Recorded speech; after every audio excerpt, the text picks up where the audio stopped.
balagaana obamu ku bantu mwami Yoweri Kaguta Tibahabulwa baliteerabira obulamu bwe era nga ne bwali bamagombe aligenda kukkuluma ng'abeevuma. Robert Kyagulanyi Bobi Wine ali ku mwanjo Nandiki nga kifo kyakwata kya nnamba emu mu bantu abajojobya Generali Yoweri Kaguta Tibahabulwa era n'olumbe olugenda okumutta lugenda kutandikira ku Robert Kyagulanyi Bobi Wine. Abantu bangi kuviira ddala mabega mbadde mbagamba impact ey'amawanga g'e Bulaaya okuyingira mu bintu by'eggwanga lino Uganda nga tutunuulidde ebitongole ebirwanira eddembe ly'obuntu, nga tutunuulidde ebitongole ebibadde biwaayo donation oba obuyambi eri eggwanga lya Uganda, nga tutunuulidde ebitongole ebibadde biwola eggwanga lino erya Uganda kugatta n'amawanga agabadde gawola eggwanga lino Uganda. Nabagamba nti omulimu ogw'abantu abali ebweru w'eggwanga tetulina kugunyooma yadde olunaku olumu. Buli lunaku lwe beeyiwa ku nguudo ne bagenda ku bitebe eby'enjawulo mu mawanga g'e Bulaaya kabeera kabonero, ebeera mayireji nnene gye tuba tutambudde mu lutabaalo olw'enkyukakyuka. Mawulire ki? Olunaku lw'eggulo nabakoledde vidiyo ne mbagamba nti bannankyukakyuka ababadde mweraliikiridde nga mugamba nti UK eggwanga lyetututte akabanga akawerako nga twegayirira, eggwanga lyetututte akabanga akawerako nga tubabuulira mu butambi, mu bifaananyi, mu odiyo nga tubalaga ebikolobero ebikolebwa gavumenti ya mwami Yoweri Kaguta Tibahabulwa ku bannayuganda. Lwaki ate yalibadde eyingira omukago ne ntambula y'ennyonyi ya Uganda oba kampuni y'entambula y'ennyonyi emanyikiddwa nga Uganda Airlines? Jjukira ebino byonna byendi mu kwogerako byabaddewo ennaku nga 2-4 emabega. Omukago guno gwabadde guteereddwawo ng'ennyonyi ya Uganda ejja kubeera ng'eflying direct okugenda ku airport emanyikiddwa nga Gatwick Airport eri mu kibuga London mu UK. Kakati gwe munnayuganda bwe nabadde nkola vidiyo y'eggulo abaagiwulidde nabagambye nti enkolagana eno bw'ebanga ddala weeringa eri genuine then UK erina kinene nnyo kyebala mu ggwanga lya Uganda kubanga flight gye babadde nayo eri direct ebadde Rwanda, of which tewakyaliwo direct flight okuva e UK okudda e Rwanda olw'entambula eyagootaanye ey'ebyomubbanga oluvannyuma lw'olutalo oluli mu ggwanga erya Democratic Republic of Congo. Era kati abantu bangi balinnya ennyonyi ne bajja ne bayita ettake. Bwe bayita ettake kwe kujjayogayoga mpola mpola, either ne bagenda e Bujumbura mu Burundi oba ne boolekera e Nairobi, awo ne balyoka balinnya ate ennyonyi ebaleeta wano mu ggwanga lyattu Uganda. Wabula oyo yekka aba ayagadde okuyita ku Rwanda Air afuna problemu nnene nnyo mu lugendo lwe kubanga lubeera luwanvuko compared ku bbanga gy'abadde atwala oba ebbanga ly'abadde atwala okulabika nti ayingira eggwanga lino Uganda. Munnange lwaki nyanjudde mu ntandikwa ne nkugamba nti mu bantu mwami Tibahabulwa baali evuma obulamu bwe bwonna Kyagulanyi akwata kya nnamba emu. Bino byatambula n'agenda ebweru w'eggwanga okunywa bukyayi, n'agenda n'obutambi, n'agenda n'ebifaananyi ebiraga eddembe ly'obuntu eririnyiriddwa eri abannayuganda wano ku butaka. Njagala okubalayirira nti n'endagaano eyo etatutte yadde n'ennaku ennya UK ekawaŋŋamudde egambye mutwale eri. We do not need your blood money. Tetwetaaga mudidi gwammwe ogulimu n'okutta abantu, tetugwetaaga. Era flight eyo ebadde genda okubeera direct okuva ku Entebbe International Airport okwolekera ku Gatwick Airport mu ggwanga erya UK wetwogerera maneya ne emye. Abakulu babadde bakubye bulatti ng'omukunjaliraanye erimbo nga bagamba nti kati ketufunye direct flight n'abantu baffe ababadde bateekebwako envumbo, direct flight eno kijja kubanguyira okubeera nga bagiyitamu mu ngeri y'okubeera nga bakukusibwa ne bayingira eggwanga eryo erya UK. Kakati kalabaaye era wenjogerera gwe munnayuganda abadde tannabafuna kacyayi obanga oli munywa kofi njagala ofune kacyayi. Gwe munnayuganda anywa kabbiya ng'otamiiramu njagala naawe kabbiyo kafune ng'oli munnankyukakyuka kubanga amawulire genkuleetedde mawoomu era malungi ebitagambika nange mbakubanga nninamu oba olyawo naalinywedde kabbiya naye kabbiya tekaliimu kubanga gano amawulire gennyumirwa buli lunaku olukya kakati okudda ku mulamwa nabagamba tewakyaliwo ndagaano yonna mu trade wakati w'eggwanga erya Uganda eggwanga erya UK n'eggwanga erya Amerika era ebimu ku bye nabagamba ku lunaku lwanga 18 January w'omwaka guno nababuulira ne mbagamba nti nga baali bateekateeka Trump okulayira gavumenti ya Uganda yatandika okwegula ku Donald J. Trump etya mujjukira abakungu abateekebwateekebwa abaaleetebwa wano omukulu amanyikiddwa nga Odrek Rwabogo ne babeera ne meeting ey'akafubo ne General Yoweri Kaguta Tibahabulwa nga 17 January w'omwaka guno gwennyini gwe tulimu 2025 era nga mu meeting eno bano baali bawerekeddwako omukyala Right Honorable Anita Anet Among nga baagala balobinge mu gavumenti ya Donald J. Trump ku bikolobero byonna ebyakolebwa Anita Amongo ne banne be bateekako envumbo ebeerenga ebaggyibwako njagala kwetoloola male ntuukire ku mulamwa gwe UK kuba nakugamba nti UK ne America beebamu olwa Vienna Convention Agreement oba endagaano eya Vienna Convention gye baakola era ekintu ekituuka ku muntu nga America ekimutaddeko oba envumbo oba travel ban oba trade ban believe it or not waite nakumbale UK nekola kyekimu kakati ne ku America era kibeera kyekimu UK gwetaddeko envumbo oba travel ban oba trade ban ne UK waite banga tono nnyo nebeeranga ekikola omukyala Anita Anet Amongo yakwata abakulu okuva mu ggwanga erya Amerika era amawulire gaafuluma ku mikutu gyabwe nti General Yoweri Kaguta Tibahabulwa ayina badelegate mu gavumenti ya Trump beya meetinga era mbu waliwo inido meeting eyakolebwa jjukira waliwo bule ennaku 2 Trump alayirenga 20 January ow'omwaka guno 2025 mwemu ku gavumenti gye beevume eya Amerika ye ya Joe Biden kubanga baali tebali makambugu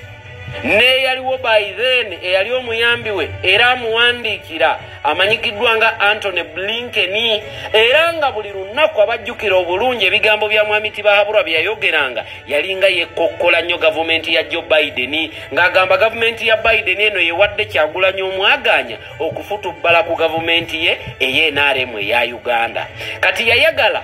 engeri Trump gye yali ajja mu kintu abeerenga agetinga involved afune ba lobbyist baberenga bamwogerera mu gavumenti ya Donald J. Trump amujjeko envumbo ku bakungu ba gavumenti abateekeddwako envumbo abamu ku lw'obubbi n'obulyake mu parliament olukalala olwo kwe kwajjira Magogo kwe kwajjira Maria Goretti Kitutu kwe kwajjira Nandutu kwe kwajjira n'omukyalo no Right Honorable Anita Anet Amongo bantu ki abali mu meeting eno mu meeting eno mwalimu omukulu amanyikiddwa nga Dr. Roland Roberts ono gwe nabagamba nti yaliko presidential candidate mu ggwanga erya Amerika ekyo njagala mukijjukire era mu meeting eno mwalimu n'omukulu amanyikiddwa nga David Woodruff yali akiikiriddeko ekitundu ekya Virginia era mu meeting eno mwalimu n'omukulu amanyikiddwa nga Mark Deli n'abakungu abalala b'enkumenyedde ba meetinga mwami Yoweri Kaguta Tibahabulwa wano mu maka ag'omu kibuga Kampala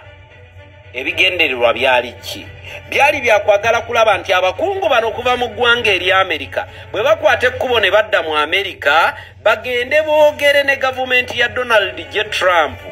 ebiteekeddwa oba envumbo eyabinikibwa ku bakulu mu gavumenti ya mwami Tibahabulwa ebeerenga ebaggyibwako nabagamba you can lie for a long period of time but you can never keep a lie forever. Truth will prevail and truth will remain today, tomorrow and the other day. Obutambi, ebifaananyi, audio, footage, abadde afuluma n'agenda ebweru w'eggwanga abamu gye bayita firimu documentary n'ebirala ebigwa mu layini eyo olwaleero bye biviiriddeko generality bahabulwa okubeera nga gaakaaba gaakomba buli nkolagana yonna gy'abadde afuba okubridgingawo wakati we n'amawanga g'abakyeruppe naddala America ne UK ebadde efa ttogge. Lwaki? Lwammwe bannayuganda abali e Bulaaya abatwala ebiwandiiko ebiraga obutemu okutulugunya okukolebwa ebitongole by'okwerinda ekiwamba abantu ekikolebwa ebitongole by'okwerinda ku biragiro bya Mwami Yoweri Kaguta Tibahabulwa ate okwonoonera ddala buli kimu mutabani we buli kadde yeeyongera kumuleetera minoko. Lwaki njogedde bwe nti wenkoledde eggulire lino nga mutabani we yakaleeta oba yakawa Donald J. Trump obubaka obukambwe agambye nti Uganda ne Rwanda nago ng'amawanga agali mu East Africa gateekeddwa okuteekebwa mu mukago ogw'ebyobugagga eby'omu ttaka n'eggwanga erya America. Njagala ojjukire nti eggwanga lya Democratic Republic of Congo libadde liwa America ddiiru ey'ebyobugagga eby'omu ttaka naye nga America ddiiru eno ey'ebyobugagga eby'omu ttaka egenda kubeera nga gwe mukago gwe batta okuwa eggwanga lya DR Congo amagye n'obukuumi n'okubalula ab'akabinja ka M23 mu ggwanga erya Democratic Republic of Congo. Leero we twogerera lwaki ono omutabani ali mu kukutanga era ali mu kupapala nabagamba bwe baamala ogoba Uganda mu African Growth and Opportunity Act Program ebyobugagga byonna ebyali biyita e Uganda ne bigenda direct e Bulaaya omukulu yabikwatanga ne bigenda ne biyita e Rwanda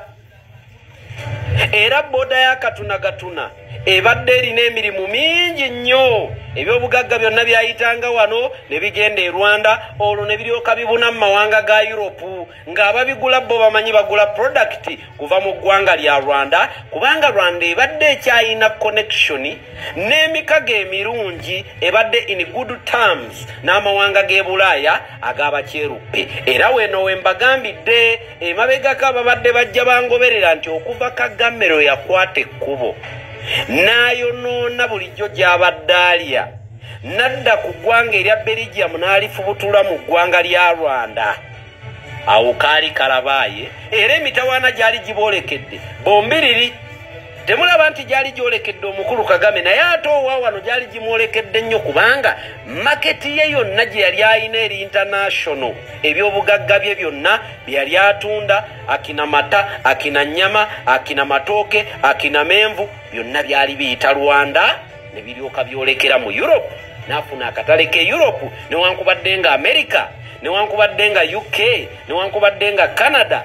baali bamutaddeko envumbo era kyova olaba yayogeranga abalaata nga n'okuduulaaduula kati nkiwa mugenda mutegeera lwaki bulijjo mbagamba nti envumbo eteekeddwa ku gavumenti ya Rwanda efevaringa ffe nga bannankyukakyuka nkiwa kati mugenda mutegeera lwaki bulijjo mbagamba nti Europe oba EU Parliament bweraga obutali bumativu eri gavumenti ya Paul Kagame owa Rwanda gwe munnankyukakyuka gwaganyulwamu kubanga bye bino ebibadde ebiwawaatiro ebibadde biganya Mwami Tibahabulwa okwogera nga aduula nga abalaata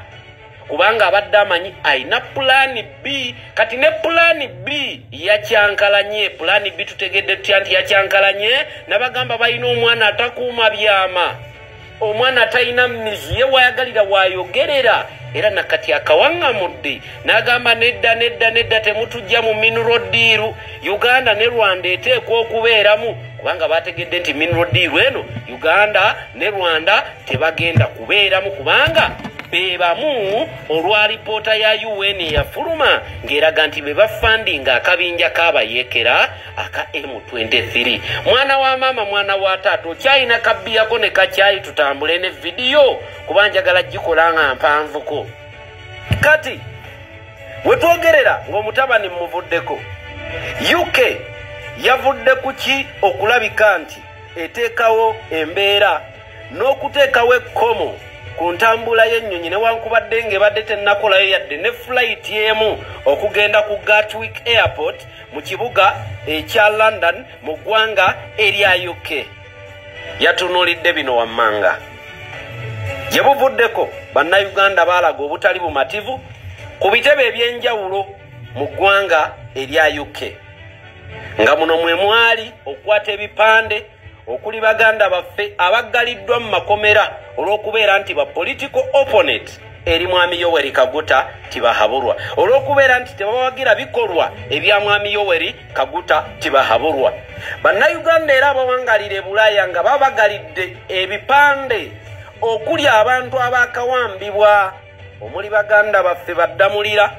omuli baganda baffe bajjebbi Kibalama n'abalala. Bwe batyo boolekedde ku bitebe ebyenjawulo omulundi ogutali gumu, ebiri, etaano kagibeere 10, kubanga buli mwaka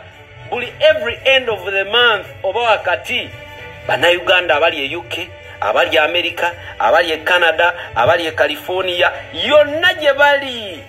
bakola omulimu, abali e Geneva, abali mu Netherlands, bonna bakola omulimu ne balumba ebitebe ebyenjawulo okulaga ebikolwa ebitayimiridde mu layini ntuufu ne Vienna Convention Agreement eyakolebwa wakati wa Uganda n'amawanga ago ag'Abakyeruppe. Nga muno mwe muli n'obutambi kwogatta n'ebifaananyi eby'abantu abaakattibwa oba abaakafiira mu mikono gya gavumenti, nga mwe mujjira ba Rita Nabukenya, mwe mujjira ba Franka, mwe mujjira ba Kawuma n'abalala bangi abattiddwa mu incognito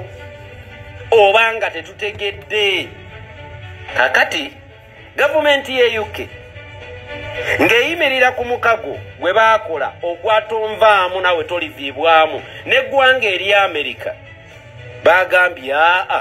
America bwe banga yakujja mu African Growth and Opportunity Act Program lwakulinnyirira ddembe ly'abuntu.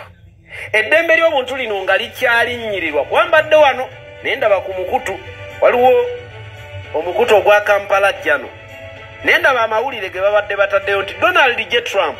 avuddeyo n'awa gavumenti ya mwami Tibahabulwa warning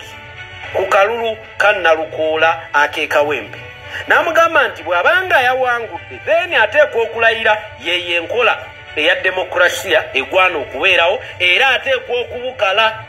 mu ggwanga lino Uganda. I don't know how true it could be, naye omukutu gwa Kampala jjano bwe gutaddeyo eggulire eryo. N'olwekyo bwe kibanga kituufu ate generali kabakalabaaye,